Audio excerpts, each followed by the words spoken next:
வணக்கம் சாப்பாட்டு பிரியர்களே, இது நம்ம பழைய சோறு பச்சைமொளகா தாங்க. இன்றைக்கி நம்ம என்ன ரெசிபி பார்க்க போகிறோன்னா, இந்த வாரம் குக் வித் கமலியை சிவாங்கி செஞ்சு டீ கடை தேங்காய் பிஸ்கெட் எப்படி செய்கிறதுன்னு பார்க்கலாம். இந்த பிஸ்கெட் வந்து நம்ம ஓவன் பயன்படுத்தி எப்படி செய்கிறது, ஓவன் பயன்படுத்தாமல் எப்படி செய்கிறதுன்னு சொல்லி 2 மெத்தடில் நம்ம பார்க்க போகிறோம். முதல்ல நம்ம பிஸ்கெட் பண்ணுறதுக்கு ஒரு பவுலில் 100 கிராம் போல் அன்சால்டட் பட்டர் வந்து எடுத்து வச்சுருக்கோம். பட்டர் இந்த அளவுக்கு வந்து நல்லா ரூம் டெம்பரேச்சரில் இருக்கிற பட்டரை எடுத்துக்கோங்க. இப்போ இந்த பட்டரோட கலர் மாறுற வரைக்கும் இதை வந்து நல்லா பீட் பண்ணி எடுத்துக்கலாம். இப்போ பட்டர் வந்து நல்லா பீட் பண்ணி எடுத்தாச்சு. இந்த அளவுக்கு வந்து நல்லா பட்டரை பீட் பண்ணிக்கோங்க. அடுத்ததான் நம்ம இதில் ஒரு 3/4 கப்பு போல் பவுடர் பண்ண சர்க்கரை சேர்த்துட்டு, இப்போ இந்த சர்க்கரையும் இந்த பட்டரோட சேர்த்துட்டு நல்லா பீட் பண்ணி எடுத்துக்கலாம். இப்போ சர்க்கரையை சேர்த்துட்டு நல்லா பீட் பண்ணியாச்சு. அடுத்ததாக இதில் வந்து 1/2 கப்பு போல் டெசிகேட்டட் கோகோனட் சேர்த்துக்கலாம். இந்த ட்ரை கோகோனட் பவுடர் வந்து எல்லா சூப்பர் மார்க்கெட்லேயும் அவைலபிளாக இருக்குது. உங்களுக்கு இது கிடைக்காட்டி தேங்காவை துருவிட்டு அதை வந்து ஈரப்பதம் போகிற வரைக்கும் நல்லா ட்ரை ரோஸ்ட் பண்ணி எடுத்துக்கோங்க. தேங்காவில் கொஞ்சம் கூட தண்ணி இருக்கக்கூடாது, நல்லா ட்ரை ரோஸ்ட் பண்ணி எடுத்து வச்சுக்கோங்க. இப்போ அந்த ட்ரை கோகோனட் பவுடர் சேர்த்துட்டு நல்லா மிக்ஸ் பண்ணியாச்சு.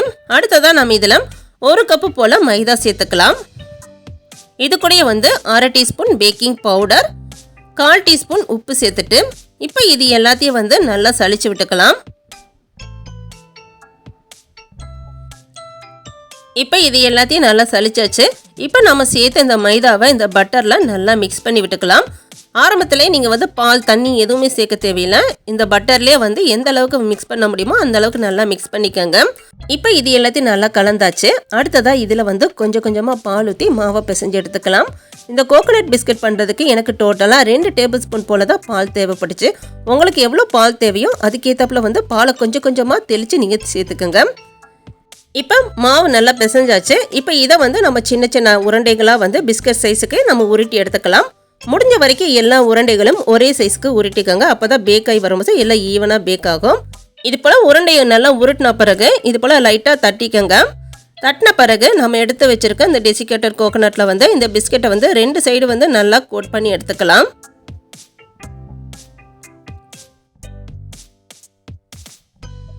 அடுத்ததாக ஒரு பேக்கிங் ட்ரேயில் பட்டர் ஷீட் போட்டு நான் எடுத்து வச்சுருக்கேன். இதில் வந்து நம்ம ரெடி பண்ணி வச்சுருக்க கோகோனட் பிஸ்கெட்டை வந்து நம்ம எடுத்து வச்சுக்கலாம். பிஸ்கெட்டை வந்து இது போல் கொஞ்சம் கேப் விட்டு வைங்க. அப்போ தான் பேக் ஆகி வரும்போது ஒன்றோட ஒன்று ஒட்டாமல் நல்லா பேக் ஆகி வரும்.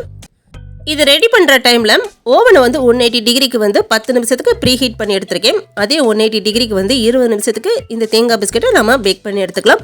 இது பேக் ஆகிற டைமில் நம்ம கடாயில் எப்படி பேக் பண்ணுறதுன்னு பார்க்கலாம். கடாயில் ஒரு லேயர் வந்து உப்பு சேர்த்துட்டு இதை ப்ரீ ஹீட் பண்ணி எடுத்து வச்சுருக்கேன். இப்போ நம்ம ரெடி பண்ணி வச்சுருக்க இந்த கோகோனட் பிஸ்கெட்டை இதில் வச்சுட்டு அடுப்பை குறைவாக வச்சு 20லேருந்து 25 நிமிஷத்துக்கு இதையும் நம்ம பேக் பண்ணி எடுத்துக்கலாம்.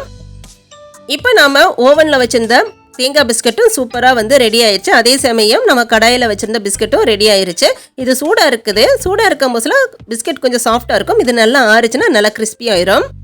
இந்த வர குக் வித் கோமாலியில் சிவாங்கி செஞ்ச தேங்காய் பிஸ்கெட் சூப்பராக ரெடி ஆயிடுச்சு.